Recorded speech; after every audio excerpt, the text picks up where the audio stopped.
This is the Gutsy Health Podcast with Janique and Tristan Roney. Hey, you guys, welcome back to the Gutsy Health Podcast. And I say this every time. Sorry, this is our second time doing the intro, and I said this last time, so it's funny to me. But I am really excited for this episode. This is going to be a fantastic one for everybody. It really is. We have Ryan Blaser on the podcast, and he owns the company called Test My Home. Welcome, Ryan. Hi, Thank you. Thanks for having me. Yeah, we are really excited. So we've spent all day with Ryan today as he was literally testing every single aspect of our home.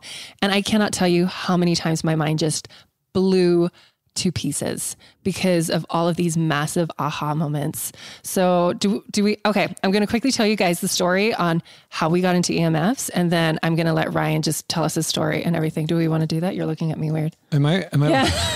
No. I think that's exactly. We really want to introduce everybody to the concept of how your environment is affecting your health. Oh my gosh. And we'll talk about that as we get into it. There are other aspects of your health that are really important. We talk about nutrition a lot on this, but that's not all that there is to it. Yeah. You can do everything perfectly with your nutrition and still be very, very sick. We see it happen all the time. And this is one of the areas where things can really go wrong for people. And that's why what Ryan does is so important. Yeah. He's the environment expert. He makes sure everything is taken care of so that your body can do its thing and heal and repair and not be so exposed to inflammation. Just before he takes over, in our clinic, we do these hair analyses where it measures vitamins, minerals, all of these things. And one of the pages that always was so confusing to me was the EMF page.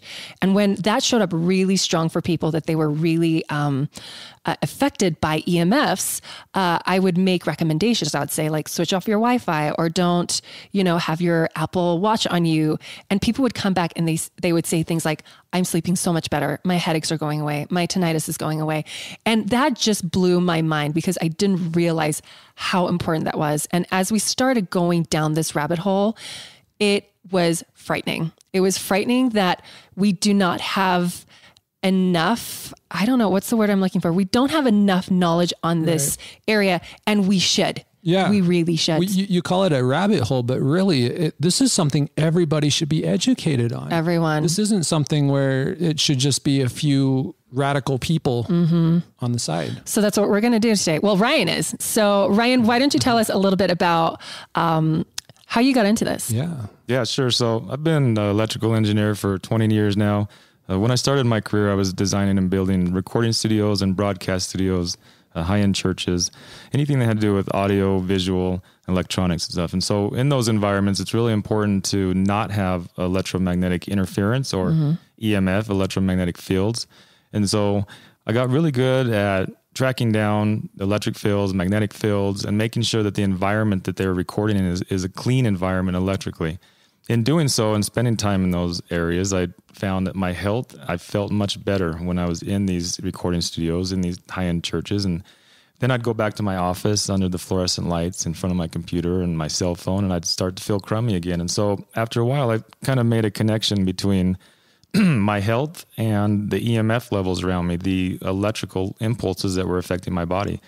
So at that point, I'd sold the company and took a few years off and did some studying and really researching how does our environment affect our bodies, and does it? And part of my study, and I'd go up in the mountains and where there was no EMF, clean water, and I would feel amazing. And as soon as I get back into the environment and cell phones and TVs and everything, all of my symptoms would come back again. And so to really dive into what I wanted to know about the environment, I took a job working with the broadband RF installation. And so kind of the dirty side of things, the dark side, and, learned as much as I could about it. And then I worked with the Department of Environmental Quality for a while and learned all about air and what the environment can do for us. And then took a job working for the government at a nuclear facility doing nuclear waste cleanup and testing. And, in all these jobs, I learned as much as I could and asked as many questions. And at the end of it, I've realized that the environment has so much to do with our health and has such a role and such a play in how our overall quality of life is. Totally. And here's one of the things that we love about Ryan is that his knowledge is not just from the books. It's not just from living life. It's a combination of the two, which is what we're always striving for. We want to make sure that there's some kind of research backing for what we talk about, but we also want it to be clinically applicable or real life applicable. And that's exactly what Ryan's life has been. That's what makes him such a great authority on this subject. Now, one of the reasons why this subject is so important that we want you guys to listen to Ryan is because he just told us something about how in Switzerland, it was Switzerland, right? How they have all of these regulations around EMFs and the United States does not. And so this is one of those points where it's like, we need to be proactive about this. We need to know what we are, like who we're in bed with, basically, and then really take action to protect ourselves and to protect our children, especially. One of the questions I asked Ryan, I'm going to ask her right now. Ryan, do you let your kids play on their cell phones? That's a good question. No, I don't. If I put it on airplane mode, I let them play some games and stuff. But if they want to talk on the phone, it goes on speakerphone and I put it on the counter. So at least 2 foot distance from them. I don't want it up against their head. And can you explain to our listeners why that is so important? And remember, he's the expert, you guys. Like, this is a guy who is extremely, extremely careful with how their kids are exposed to their cell phones. So cell phones were tested against adults, a male adult, as far as hazard to your health. And they set the limit to the point where it started to cause thermal effects. So when the FCC set the limits where they did testing. And when your skin starts to heat up, when you actually start to burn and cook, that's kind of where they set the limit and said, this is safe. They didn't really set the levels in accordance with any internal biological effects, what it's doing psychologically or in our cells. Yeah. So because of that, we're basically experimenting on this generation that we have now. And, we're not seeing a lot of the full effects all the way yet. And so, we don't really know fully what's going to happen with all this EMF that we're putting around us. And so for me and my family, I want to take the precautionary approach and limit as much as possible. Yep. And so you guys, if your kids are playing on phones, put them on airplane mode. That just blew my mind because I was like, well, a few minutes here and there. But when Ryan was like, nope, kids don't even touch it unless they're talking to someone and then it's like a few feet away from them. That's how important this is. I was shocked to hear that there's not a lot of research out there and there should be, especially from the United States. Like Europe is researching this a lot like crazy. You mentioned how Germany has been ahead of the game. That's where all your technology came from, correct? Right. Now, can you tell us a little bit more about why you've had to go to these countries to get this technology? Why are we lacking this knowledge? And because you guys, finding people like Ryan is like a unicorn. There's not a lot of people that do testing like him, and it really should be done all the time. So why do we have this discrepancy here in the United States where we just don't care really, but yet we're looking at Switzerland and Germany who are being extremely proactive about it? So one of the schools that I went to and some of the certifications I got was from the Institute for Building Biology. And it actually started in Germany back in the 60s. And so after the World War II, Germany was pretty much destroyed. And so they needed a lot of housing and they needed it quick. And so they built up a lot of this housing really cheap, really quick. And they found that people were starting to really get sick from their housing. Wow. In fact, people were getting so sick, they weren't even living in their house anymore. They were going out in tents and living out in the forest. And so they did, what Germans do, and they took the facts and they looked at everything. They said, hey, what we're doing here with our buildings is not healthy. And so they started to create building biology standards, which is to create a healthy living environment and how the health of the building affects the health of us. And so that school was brought over to the United States in the 80s. And unfortunately, there's not a lot of people that are into it and that are doing that. But, building biology standards basically teaches that the health of the building is like our third skin. And it's extremely important to take care of our building and keep it healthy because it keeps us healthy. Totally. So on that note, can you talk to us a bit about the different aspects of, not just our buildings, but our environments that can cause issues for us? Right. So when I go into a building, the couple points that we look at is air quality, the quality of the air that we're breathing in, extremely important. And we look at mold. There's the moisture of the building. So moisture is probably the number one damaging thing for buildings. Not only does it rot and deteriorate the building, but it creates mold and creates an unhealthy environment. Real quick, how many people do you come across that have mold toxicity and mold sensitivities and stuff? Because that's huge these days. There are so many people out there that are sick from mold. Yeah, it's a pretty common thing. I'd say at least 1 out of 5 people now are sick or suffering from some sort of effects from the mold. because, it's not really a mainstream thing that you would get diagnosed from a mainstream doctor for. Right. So sorry, I interrupted you. So mold, and then what else? So mold, and then we look at the water. So the water that we drink, extremely important. So the air we put in, the water we drink, and then we look at, is there any gas leaks? We look at allergens. We look at the chemicals that are in the house and how they're affecting our body. We look at the total VOCs, the volatile organic compounds. And we look at EMFs, and from EMFs, we break it down in a couple different categories. We have electric fields, magnetic fields, and radio frequency. And we can talk about that a little bit more later, because those are all different forms of EMF. Yeah. And then we also look at lighting. Lighting is important, what kind of lighting you have. And then we look at acoustics or noise, break that down. Okay. And so all of these different things can kind of add up to create a problem for a person, right? And I think that's what's really important for people to recognize, is that if you look at any individual factor, for the average person, that may not be a big killer, so to speak. And so when they do these official tests, right, the research on it, they're looking at a single factor and seeing if it affects a person. And a lot of times they'll find that, there's nothing really going on here, so this must be safe. But how often are they looking at all of these things in combination? Right. To see how they add up to create problems for people. Right. I'm not aware of any research that does that. Yeah.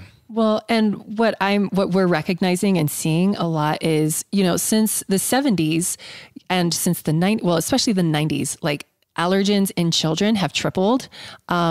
Cancer rates in children has gone up by 32% since the 70s. Like, why are you smiling?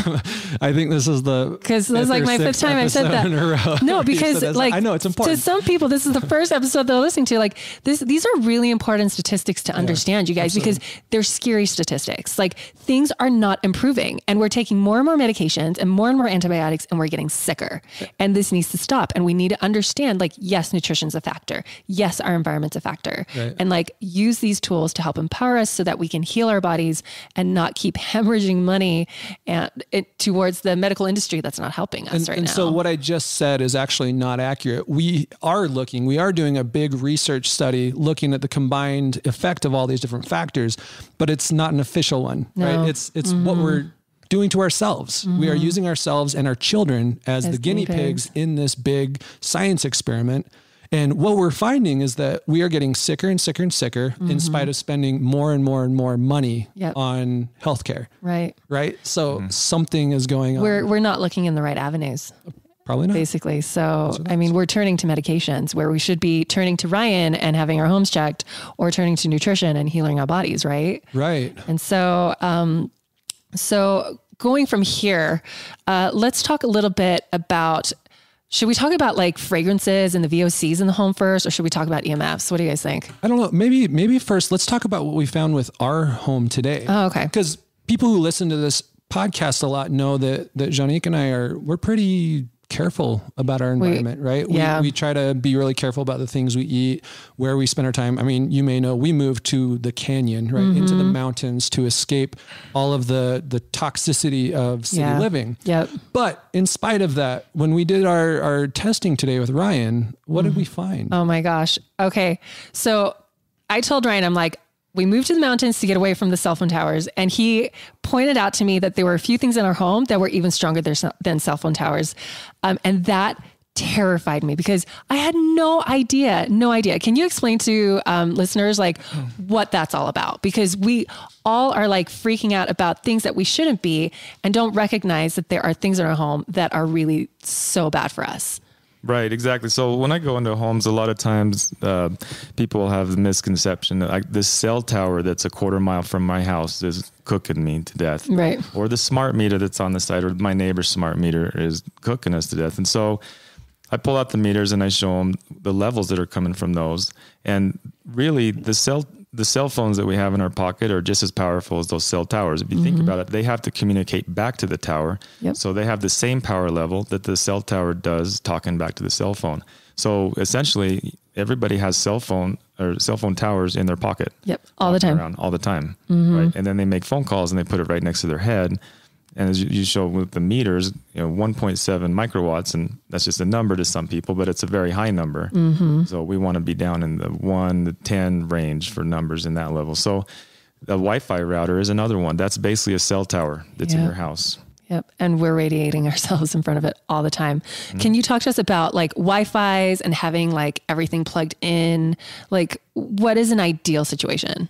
An ideal situation is basically go back 20 years, back before everything became wireless, when everything was wired up. That's an ideal situation because you reduce the wireless exposure tremendously. When you get rid of the Wi-Fi router, when you get rid of the Bluetooth, when you get rid of all these wireless devices in our home that are supposed to make things more convenient. Right. And there's a pattern to what you're going to hear for the rest of this episode. And that's that a lot of the stuff that makes life convenient today is also what makes life a little bit toxic for us today. So a lot of the recommendations that we're going to talk about in a bit, they are inconvenient, right? They require us to give up some of the things that have been really nice to have.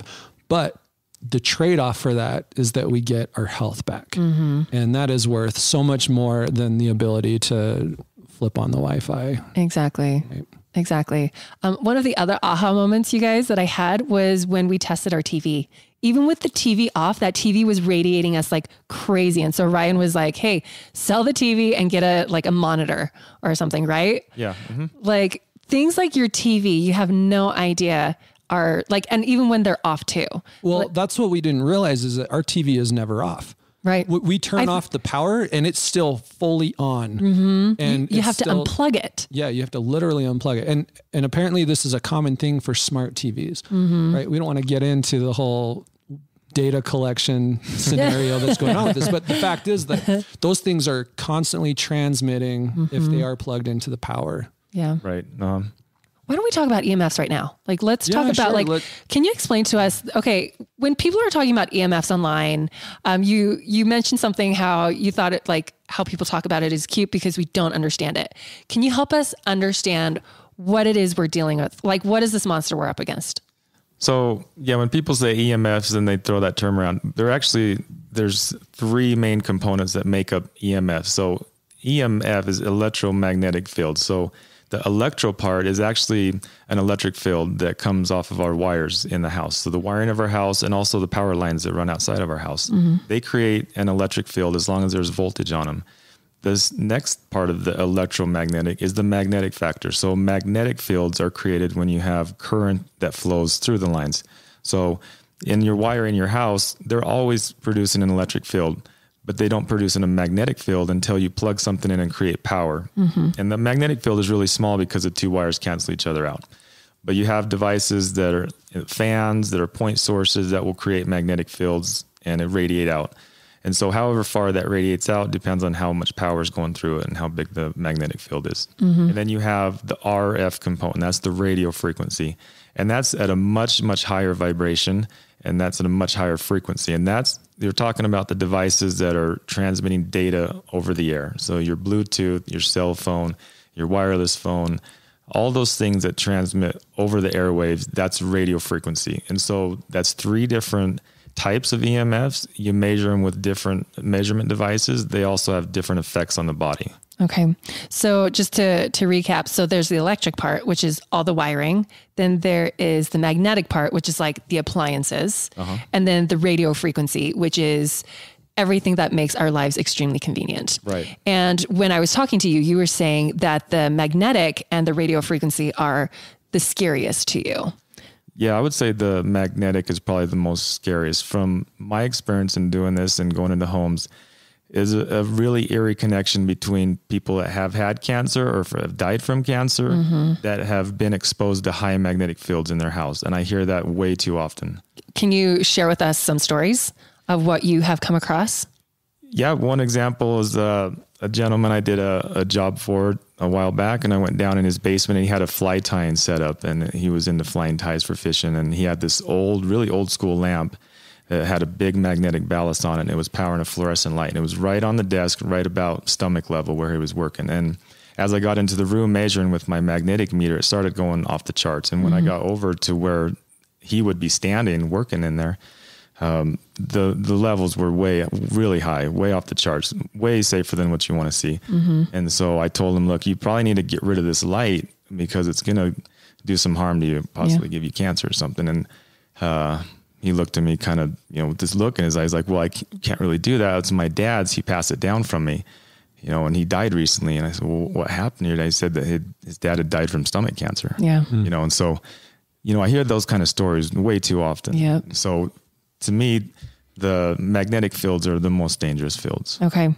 And that's really scary because that was right by the stomach. And you even told us, the one part you omitted was you wouldn't even go near it. You told him, you were like, I'm not going closer to that thing. Like because that terrified you. Right. You were like, being radiated by that thing is not even worth it. Right. So you made him like switch it off immediately, right? Yep. So you guys, like, that's how important these things are. It's, we worry about x-rays, we worry about MRIs. Yeah, they're dangerous. This is also dangerous, right? And like, it doesn't have to be. We can be smart about it. We can get things tested so that, we can be proactive so that they're not dangerous, right? But here's the thing is nobody knows this industry. Like, how are we supposed to educate ourselves? How are we supposed to empower ourselves when we're all I feel like the information out there, we're all just drowning in it. You know what I mean? So having you come out today and explain it to us, and you guys, Ryan, like, he doesn't just test your house. He sits you down multiple times and he almost like gives you a lecture because he wants you to understand what's going on and why this is important. And I so appreciated that. So, what other, can you share any other stories that were just like massive, like so obvious of what was happening? Just the other day, I had a lady that, was experiencing anxiety and sleep problems, fatigue, just general overall not feeling good. And she'd been experiencing these for years, and she'd gone to doctors and was taking medication and nothing was helping. And we were doing a full assessment on her home. And the first part, we usually go through the air and the chemicals and all that. And then after lunch, we start into the EMF stuff. And one of the first things that we do is we shut everything off in the house, everything. We power everything down. And then we go through and we take readings and we see what's the baseline level. After about 30 to 45 minutes of walking around her house, she's looking at me like, man, I'm actually starting to feel better. She started to get a little emotional about it because she said, I haven't felt this good in a while. Wow. It's been years and I've been, basically stuck in my house because I haven't been able to go out because I don't feel good. And the house was making her sick. Wow. And just after, 45 minutes of having everything powered down, she was feeling good. Then when we turned everything back on, she started to feel it again. And then she broke down and started crying and got real emotional. Wow. It was a very good experience, to see, and I see that kind of stuff a lot too. And that story is awesome because that illustrates what you can actually do yourself right now. Right. And that is, you don't have to completely upend your life in order to have a lower toxicity environment. That might be the ideal, but what really can make the difference for you is doing a series of experiments. Just like Ryan talked about, you can go and turn off all the power in your house, see if you notice a difference. I don't know how many people out there are going to, maybe it's a small percentage of people, but if you're someone who has felt terrible for a long time and you've tried everything, try this. It'll take you a half hour max. Or just switch it off at night and try that for a week and see how you feel. Do you sleep better? Do your kids wet the bed less? Are they waking up less frequently? Just little things like that, What's been so amazing about Ryan coming here today is that it's not like we need to move homes. We need to rip out walls. It's something as simple as changing a light bulb or like getting rid of dimmer switches, you guys. Oh my gosh, the amount of dirty electricity that it emits throughout your house, get rid of them. Like, they're just not good, right? Right. And that's one thing I want to clarify in dirty electricity. People look at that as almost like a separate component of EMF. It's actually a component of the electric field. So it travels on the electric wire. It's a component of the power quality of your electricity. Yeah. And so instead of the smooth AC wave going up and down, you get these spikes in the power line. But if you stay out of the electric field, then the dirty electricity is not going to affect you. Cool. And like, it's just such simple things like this. We're going to put a link to a video that we took with Ryan. I want you guys to listen up because we tested the microwave and it was scary. It was scary. The amount of, is it magnetic or is it electricity that is being like thrown out from a microwave? What is it? So it's both. It's both. Very high. It's RF. It's 2.4 gigahertz, and it's actually the same frequency as our routers and our Bluetooth. And it's electric. It's electromagnetic field that's very high frequency. Okay. So when we turned their microwave on and his machine started like literally like it would beep, beep, beep, beep, beep. We turned the microwave on, you guys. It was screaming at us. And then we walked to the opposite end of the house and it was still screaming. As far as we could get away from the microwave, and it was still at full blast. It was at full blast. But get this, like, this is the funny part.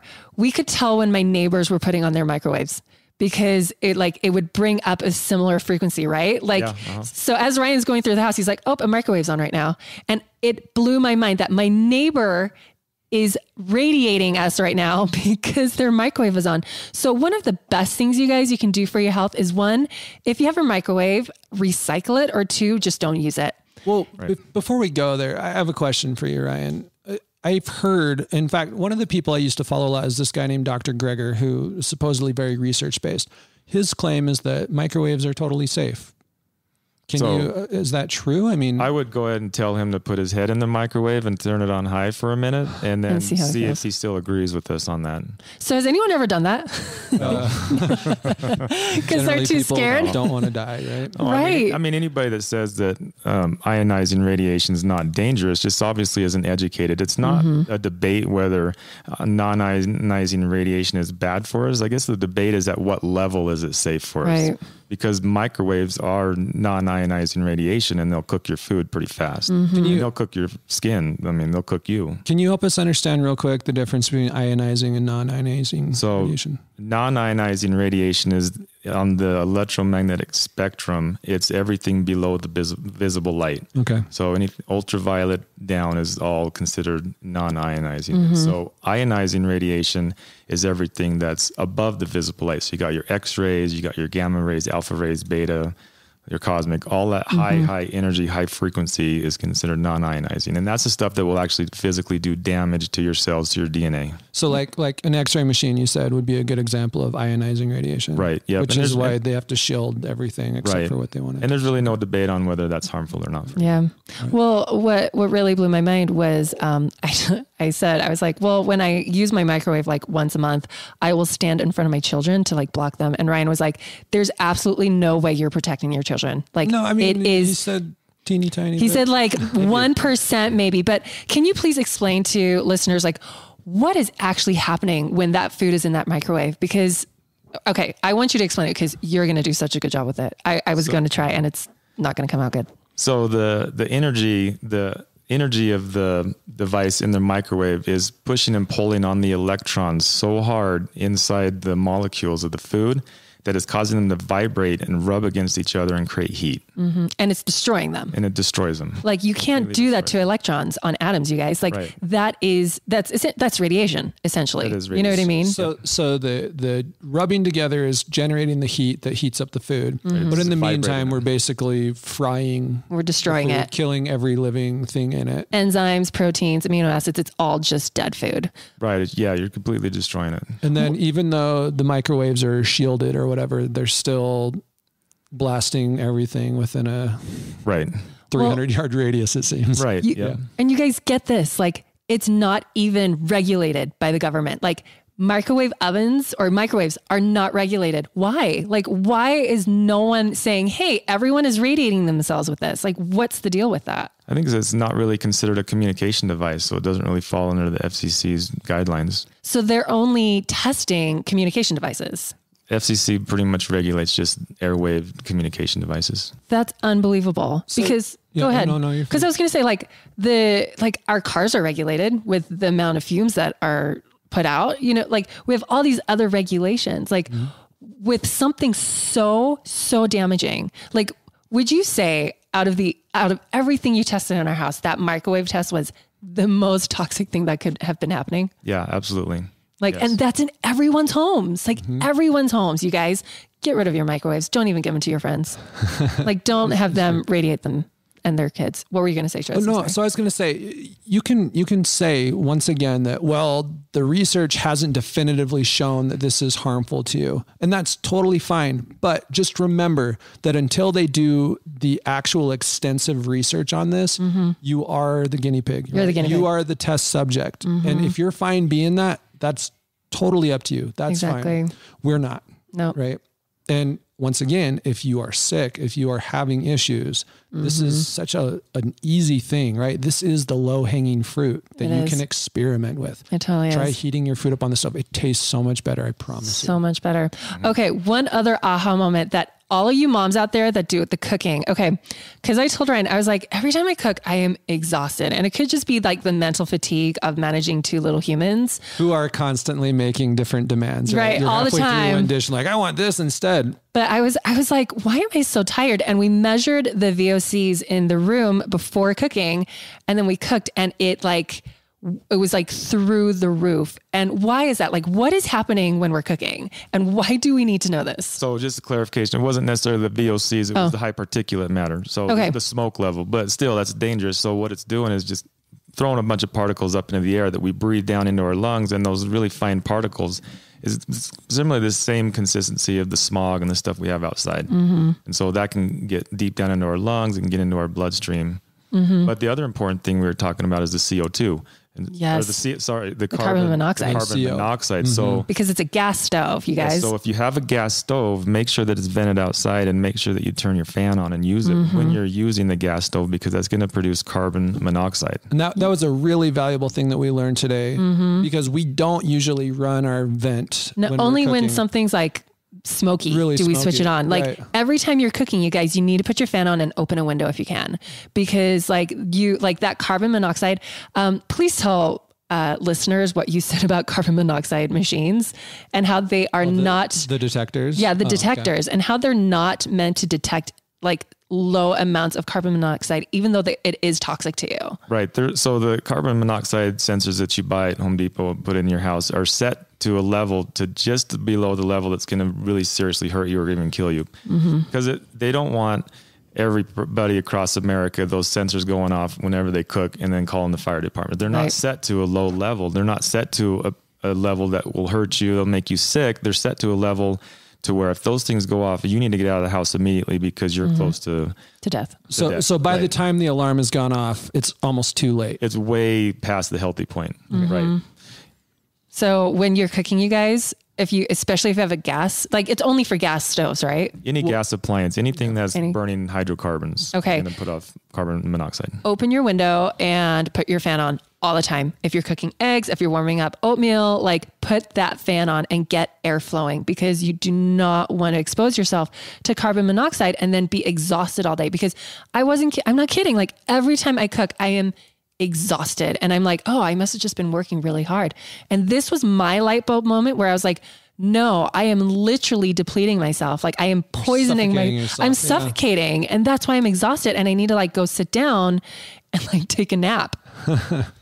And even if you don't have a gas range, the cooking still does create those particulates, right? Right. Absolutely. Yep. Ventilation, fresh air. You can never go wrong with that. I've heard that even toasters can create all kinds of that. So you're not escaping this if you just do like frozen Pop-Tarts.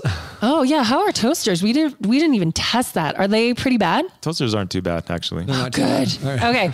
Oh, good. Because that's like my fast food for my kids. I get those paleo little waffles and you just put that in when they need something in 2 minutes. But the point being that ventilation is really important. I mean, that was one of the big takeaways for me, was that ventilation can solve a lot of air quality issues as long as you're not living in the middle of a smog fest, I suppose. But just having fresh air moving through the house, especially in the winter where we tend to sort of bundle up and close all the windows and doors. So as Ryan prescribed to us, even in the middle of winter, open your windows for 15 minutes a day and air out your house. It'll help you. A10, what does it help people with? And why is that important? So as we become more energy efficient and we get better building practices, we're creating our homes more and more and more airtight. The problem is we're not providing our homes with the fresh air that it needs. So back, in the early 1900s, homes were built, they breathe completely. And even up into the 80s, homes were fairly not airtight. And so you would get a lot of ventilation, and the air outside would cycle through with the air inside. So the problem now is homes are so airtight that we put a lot of toxins and a lot of chemicals inside the home with cleaning products, with healthcare products, cooking. When we vacuum, we kick up dust. If you have any kind of mold problems, all that stuff is just stayed and contained in your house and compounding.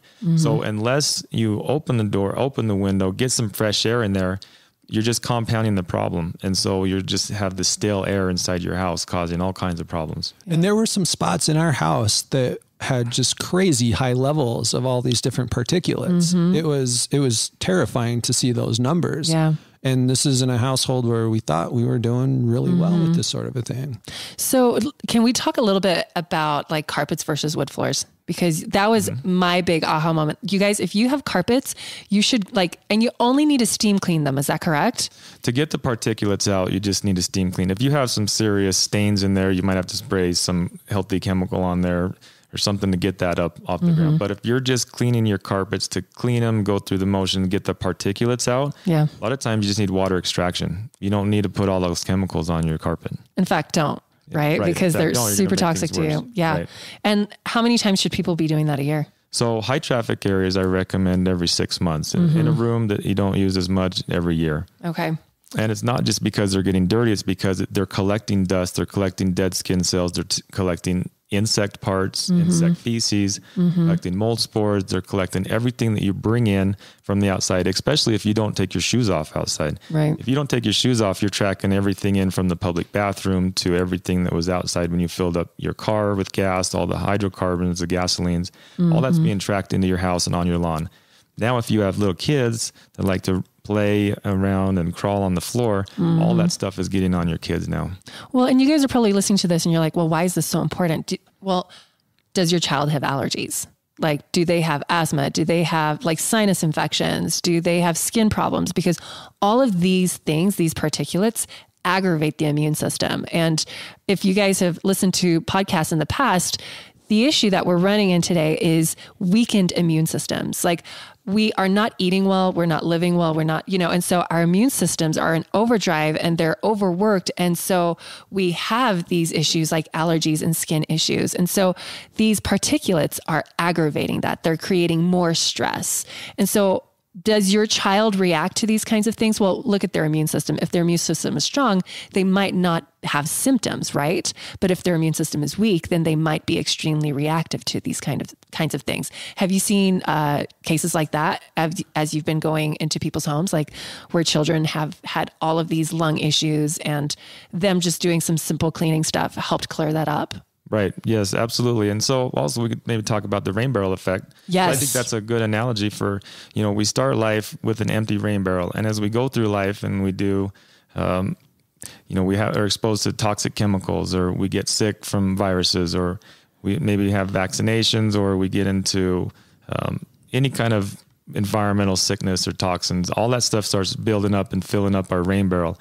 And our body's immune system is kind of like the spout on the bottom, letting this water out. And so as long as our immune system can keep up with everything we're throwing at our bodies, we can keep our rain barrel at a good level. The problem is we start eating unhealthy, we don't exercise, all this stuff starts building up. And as soon as our rain barrel starts overflowing, then our body will exhibit all kinds of different symptoms. Yep. And everybody's different, and it depends on what your DNA is made of. And that's kind of how you're going to react to a lot of this stuff. And it doesn't really matter one specific thing that got you there. It was everything cumulative over your life. Yep. And so, yep. Oh, no, sorry to interrupt, but for me, there's two takeaways with that. One of them is that anything you can do is going to make a difference, right? Anything you can do is going to help take the water out of the rain barrel so it's not overflowing. The other thing is you have to look at multiple areas. It's not always a single cause. We get so many people come to the clinic who they're trying to find the one thing that's making them sick. And so they try everything for 3 weeks and it doesn't work. So they go back to what they were doing before and they try something else. And they're not addressing enough at the same time because they're missing that concept of the rain barrel effect. That's really helpful. So if you're someone out there that has because I get this all the time where people are like, I have done the perfect diet for years and I didn't see any differences. Like, this might be something you want to look into. You might want to reach out to Ryan and get your house tested, because this could be the missing link or the missing factor. Because if you are exposed to high EMFs or some kind of chemical or some kind of leaking, we found that there's a gas leak in our house, and that over time could be extremely dangerous. It could be something like this that is hindering your body's ability to heal. And I'll be honest, like the thing that scares me the most really is the EMFs, because that is a hidden danger. It's invisible, and it's what we don't talk about. Like we talk about chemicals a ton, like everyone's talking about chemicals. Everybody knows perfumes are bad for you. They're endocrine disruptors. They are inflammatory. They can cause so many things, but we don't know anything about electricity. We don't know anything about magnetic fields. And that is scary, because they are so, like when Ryan talks about like, and you guys, this is just me speaking from my opinion, but when Ryan talks about like the chemicals and when he talks about the electricity or the EMFs, like for me, your whole demeanor changes, because like, I don't know if that's like your baby or you're just passionate about it, but there's something to electricity that I think everyone, like we should get educated on it so that we can protect ourselves and really be proactive about protecting ourselves, really. And that's all the more important because we are bombarded with messages from the phone companies and really the government itself that, no, this is all fine, right? All the new technology that we are just hurtling into at light speed. It's totally safe. Nothing to worry about here. Nothing to see here. Everything's fine. Yep. Speaking of that, can you give us your opinion on 5G? So 5G is... At this current moment, 5G is using a lot of the same frequencies and airwaves that 4G is using. It's just a revised version of it. I think a little bit overplayed as far as the dangers. It's dangerous as far as all EMFs are dangerous. All radio frequencies transmitting through us are dangerous. The 5G is where 5G scares me a little bit, is because they want to blanket the planet with this stuff. So there won't be anywhere to really get away from it. And they want to connect everything. They want everything connected. They want Wi-Fi everywhere. There won't be any way to really escape this stuff. And that's kind of the scary thing. So if you're someone that doesn't want all this technology, you kind of really don't have a choice, because it's going to be all around you all the time. Right. Unless we put our stuff on airplane mode, right? Is that the best way to protect ourselves? What if you live in an apartment complex, or you're in a townhome, or you're in the middle of the city? Some people don't have the luck and the ability to be able to buy a home out in the mountains, and I didn't even think of that. Get away from it. So yeah, we're super privileged that way. And that's something we talk about all the time, that we have the ability to do these things for ourselves. A lot of people don't. Right. And that makes it all the more important that we educate as many people as possible so that we can start to shift the social consciousness, so to speak. Right. But also so that individuals can do whatever they can to protect themselves. Right. And maybe now's a good time to start going into that. What it might be really helpful for the listeners to get some takeaways. I think that we've given a few out, but what's the really easy stuff that people can do today to start improving their environment? So one of the things I like to teach is practical avoidance. And that means that if you're not using it, turn it off. If it's practical to get away from it, do that. If you're at night, if you're in bed and you're sleeping, you don't need your cell phone on, turn it on airplane mode. I know there's people that are on call or they have kids out and they need to have some kind of contact. But if you don't and you're sleeping, turn your cell phone off. And I even challenge my clients to go one step further and turn your power off to your house, to your, and not to your whole house, but just to your bedroom. So find the circuit that powers your sleeping area and turn that breaker off at night and try it for a week and see how your sleep improves. And 9 times out of 10 people have sleeping problems just by getting away from the Wi-Fi at night, turning the Wi-Fi off, turning your cell phone on airplane mode and shutting the breakers off to your room, see a significant improvement. All right, everybody listen really closely to that. Rewind if you need to and listen to it again. Yes, it sounds so inconvenient to go and turn off the power to your room at night, right? You've got to trudge out to the garage or whatever it is. But 9 times out of 10, it makes a difference in your quality of sleep. And well, and why is it so? Can you explain to listeners why it's so important that when we are sleeping, we can't be radiated? So there's a couple of reasons why, and in the RF spectrum, the radio frequencies that are transmitted by our phone and our Wi-Fi are pretty close to the light spectrum. So it's almost like sleeping. in your bedroom with your lights on. Your body, even though your eyes are closed, your body and your cells are still receiving these frequencies, and it's so close to light that it's thinking that it's still light outside. And so it's really hard for your body to fully shut down and get into that REM cycle.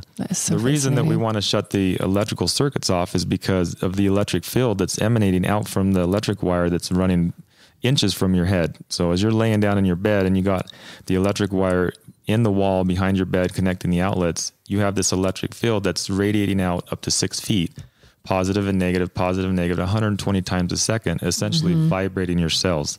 So from a cellular level, you're getting bombarded. It's like your body's still moving. And so it's hard to fully reach the deep sleep state when you have all these things going on. And so those are things that you can do that are free, that you don't need someone like me to come out and do. And you can try it for yourself and get your own opinion and see if it works. If it does work, then you can take steps further to make that more of a permanent thing. There was one other thing that you mentioned earlier that I want listeners to hear, because you mentioned when we're sleeping, things are growing, things are healing, things are repairing. You don't want to interfere with that, because when we start messing with the DNA that is causing our cells to grow and multiply and heal, that's when we start getting mutations. That's when we start getting things like cancer cells, right? Absolutely. There's a reason why we need 8 hours of sleep at night. It's not just for the fun of it because it feels good. It's because that's when our body is healing. That's when it's repairing. That's when it's getting ready for the next day. And if you're not sleeping properly, you're not going to wake up fully rested. You're not going to heal.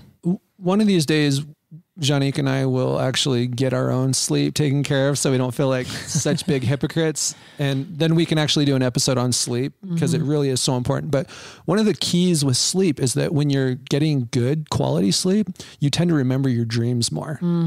And if you are not getting consistently good, high quality sleep, you're far less likely to remember your dreams. So one of the really cool side effects, in my opinion, of getting better sleep is you wake up and remember your dreams and you feel rested, which is obviously the better one. Totally. There was one other thing that it sent chills down my entire body when you mentioned one of the EMFs and how it plays into red blood cells or to within the hemoglobin. Can you explain that to listeners? Yeah. So we're talking about the magnetic aspect of the whole EMF thing. And so in the magnetic field, you have it's pulsing back and forth 120 times, 60 cycles from your electrical outlets or from any place where the magnetic field is coming from. If you're inside of that field, people that have heavy metals in their body, that have high iron in their body or have metal implants, all those things are being vibrated by that magnetic field. So iron especially is very susceptible to magnetic fields. So if you have high iron in your blood and you're in a magnetic field, that iron's sitting there vibrating back and forth really fast. And of course you can't feel it because there's no sensors, pain sensors, but that's what's happening in your blood because of the iron.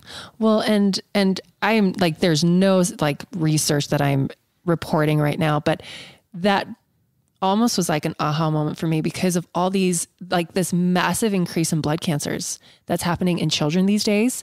It's scary. I think blood cancers or certain types of them, some of them have even increased by 50%, And so when you mentioned that and how that interacts with the iron in our red blood cells, that's scary because we're all just walking antennas for magnetic fields and stuff. And so that's why we need to really pay attention and recognize, one thing that scared me, you guys, is my son has fillings in his teeth that are metal and he had to have implants because when his teeth started growing in, they were rotting.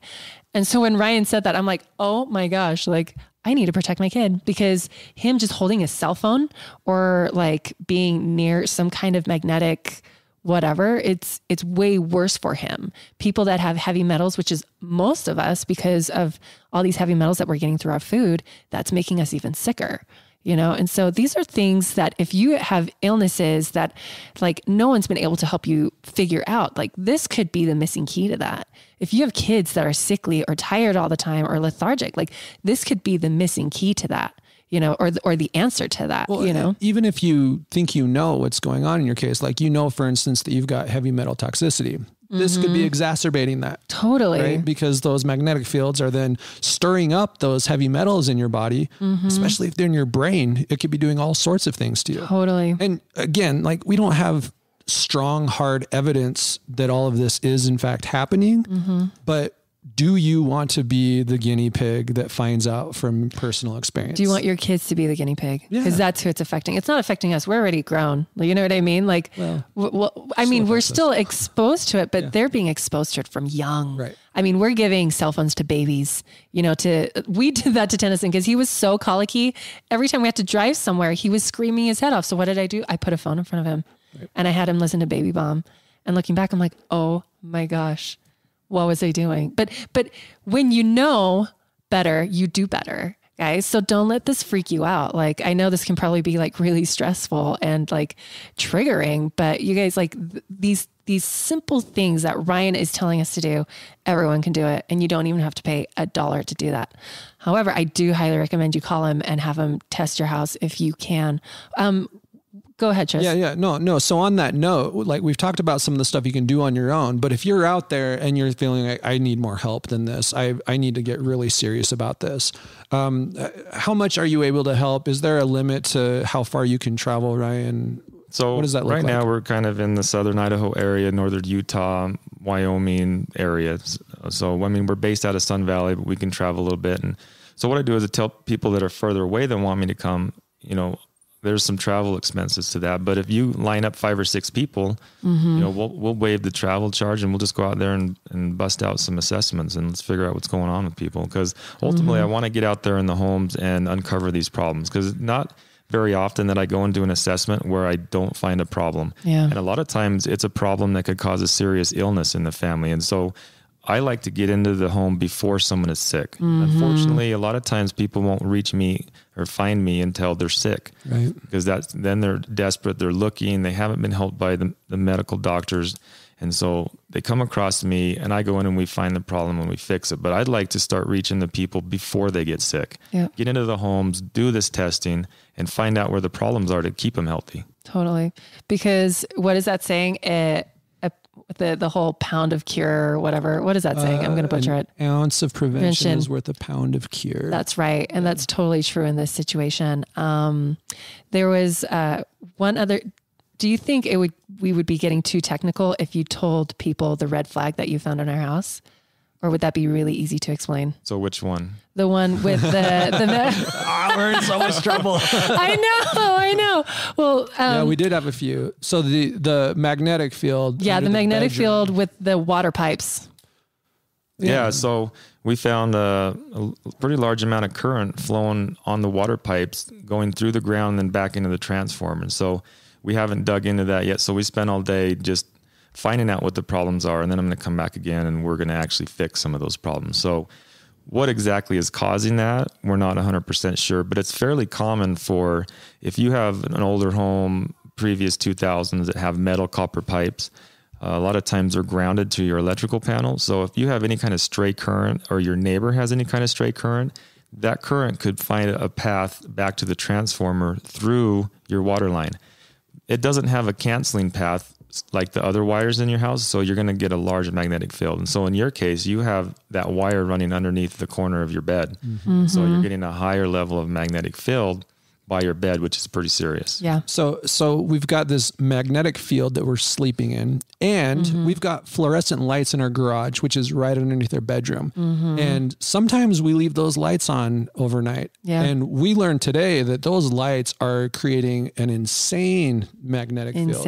And so I don't want to even try to count how many nights we may have slept in this just massive magnetic field and what it was doing to our bodies. Right.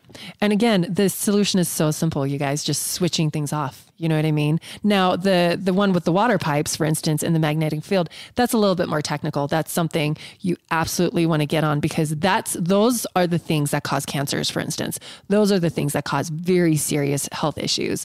Like, I am so glad that we found that, because what would happen 5 years from now, 10 years from now? You know what I mean? Would it be me or Tristan or the kids? You know what I mean? And when you're at that point, you think, oh my gosh, I would have done anything to prevent this, And so being proactive about something so simple like that could change your life forever, and you wouldn't even know it. Oh, and here's another one actually that we haven't talked about yet that is very, very common, at least in this area in Utah. And that's radon. Radon. Can you tell us, Ryan, about what radon is and what we learned about our house specifically today? Yeah. So one of the things I do too is test for radon. I put a meter down in the basement. The first thing I do when I get to the house, and at the end, we take an average of the whole day and we see what the radon level is. And that's the gases that come out of the ground that are a byproduct of radioactivity. And so right now they're the second leading cause of lung cancer behind cigarette smoke. And it's odorless. You can't smell it. You can't see it. It lurks in your basement. And if you have poor airflow, it can build up in your house and build up and build up. And you're breathing that in. The kids are breathing that in. And that is not something that's debatable whether that's unhealthy or not. It's the known fact that that does cause lung cancer. And that comes from the earth. I mean, Right. So it comes from the earth. So this is one of those situations where it's not necessarily modern technology that is creating it, other than our ability to build homes into the side of the mountain. Right. But it's just naturally there. And it's literally, even the government acknowledges that it is causing cancer. That's terrifying. Well, and one thing I think listeners need to know is if you're saying, well, I probably have a high radon in my basement, but that's okay. No one goes down there. That's not okay, because as you explained to us, the cold air or the hot air rises up, right? And it pushes the radon in. Do you want to explain that to people? Right. And so it's called stack effect in building science terminology. It's like you said, hot air rises. So as the hot air rises up to the second floor, it finds a place to escape and it leaves the house. And you have high pressure on the upper floors, but that creates negative pressure on the lower floors. So anything from your basement or your crawl space or your lower levels is going to be sucked up through your house, up through the different levels, up to the top level and out. So anything that's in your basement, or if you have a crawl space, is going to get pulled up through your house. Yeah. So the radon, all of those chemicals that you keep in the basement or in the garage that's underneath your house, it's all getting sucked up into the rest of the house. Now, what are the legal limits for radon? So EPA sets a level at 4, and it's 4 picocuries. And so I recommend anything above 2 that you fix, especially if you have kids in the basement or kids in the house in general. Yeah. In our house, our basement measured at 12. I think 8.6 was the average. It peaked out at 10, but it had an average of so 8.6. double the FDA limit in our basement, which means that the rest of the house is also way above the limit that we want to have. Well, and here's the interesting thing that I learned about like at-home test kits and stuff is you can't just test it at one time in the day. Like you had your machine out there the entire morning and the afternoon checking the levels. And the longer it was there, the more levels it was detecting. Like it was almost like marinating in the radon. And the longer it was there, the more it could measure. Not because was the radon going up? Like, does it fluctuate throughout the day? Or is it just because it was becoming more acutely, or it was just testing it better? So it does fluctuate through the day, and it depends on high pressure, low pressure. It depends on the weather outside. It depends on if you have windows and doors open upstairs and the air is drying up. It depends on ventilation habits. Yeah. So there's a number of factors that will determine the radon level. Just going in there, getting a quick little sample and then being done is not good enough. Like you need to measure it for hours and hours. It's not the most accurate way. Okay. So if you suspect anything like radon, for instance, and you have had it tested before and everyone was like, you're fine, maybe get it tested again, and preferably by Ryan because he would do it better. I don't think I've ever come across anyone who has done such extensive testing, like all day testing. You know what I mean? There are companies that will come out and will be there for like an hour or two. We probably spent like 8 hours like testing our house. Yeah. And we probably could have spent a couple more days if we wanted to be really thorough. Easily. Yeah. Because I don't want to waste people's time. I want to come in and test everything. I want to make sure that your house is truly safe when I leave. Yes. I mean, when I was talking with Ryan and he was like, should we just do the electricity? And I said, I don't want any regrets.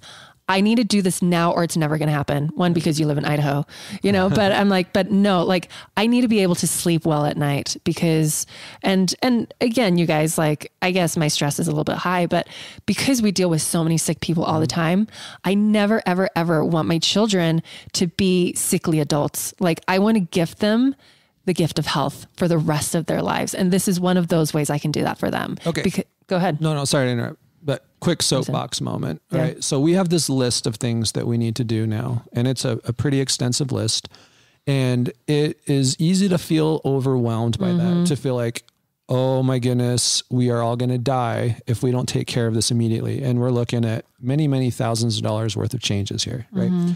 I want to remind people that your emotional health is just as important to how your body does as the stuff around you. And so sacrificing your anxiety, your well-being in order to worry about these things is also going to kill you. Yes. So absolutely. Don't panic. Right? No. Don't panic. Your body is really, really magical. It can just do things that you can't even imagine it can do. Totally. You just need to help it more. Yep. And that means every little thing you can do is going to make a difference. And the more relaxed you can be about that, the more optimistic you can be about that, the better it's going to go for you. Yep. And again, it's such simple changes like not plugging things into your bedrooms at night, you know, plug it into on the other side of the house, switching off all Wi-Fi's, you know, putting the cell phone on airplane mode every chance you get, you know, just little things like that. You know, yeah, it's a minor inconvenience, but, you know, we shouldn't really put a price on health, right? So anything else we want to cover? I have one more question, Ryan, aside from direct way that people can get in touch with you. But if they do live on the other side of the country, it's not really feasible for them to bring you out there.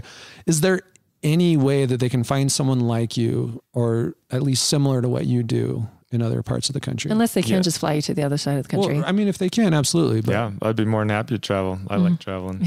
But no, so the Building Biology Institute has a great website, and you can Google Building Biology Institute, and they have a tab on top that says Find an Expert.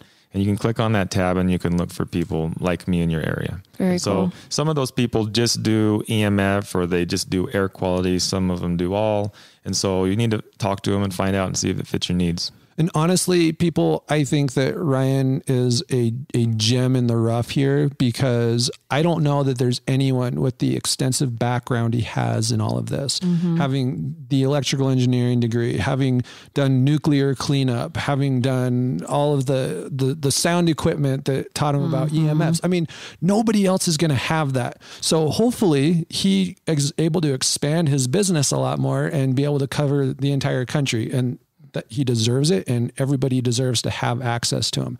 So website, phone number, what's the best way for people to get in touch with you? So testmyhome.com. Real simple. Get on there.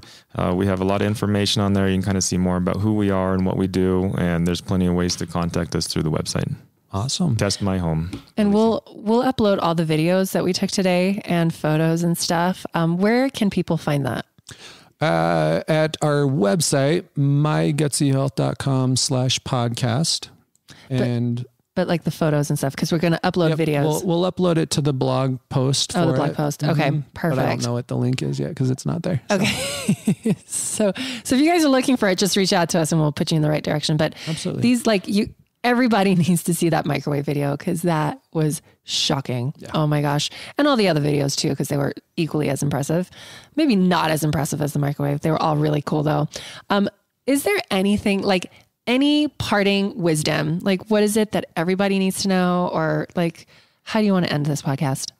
I mean, the best thing is just to be positive about your life and positive about your environment, and know that the help is out there if you look for it and you want it. And you can become healthy and you can stay healthy. There's lots of ways to do it, and don't get frustrated with the way the world can be sometimes. Totally. I love that. Thank you. Thank you for your time. Oh, thanks for having me. This has been a great day. Oh my gosh. Totally. I feel like I see the world so differently, and it's wonderful and empowering. And you didn't just test my home. Like, you taught me. Like, absolutely. You taught me how to be not an expert, but you taught me how to be something when it comes to this information. And I just want to thank you so much. What a gift you gave us. Yeah. Ryan's like a member of the family now. Yeah, really. The whole day together. He got to see all the nasty things in our house. So thank you, Ryan. Thank you. You bet. Thanks for having me. It's been great. All right, everybody. We'll see you next time. Bye.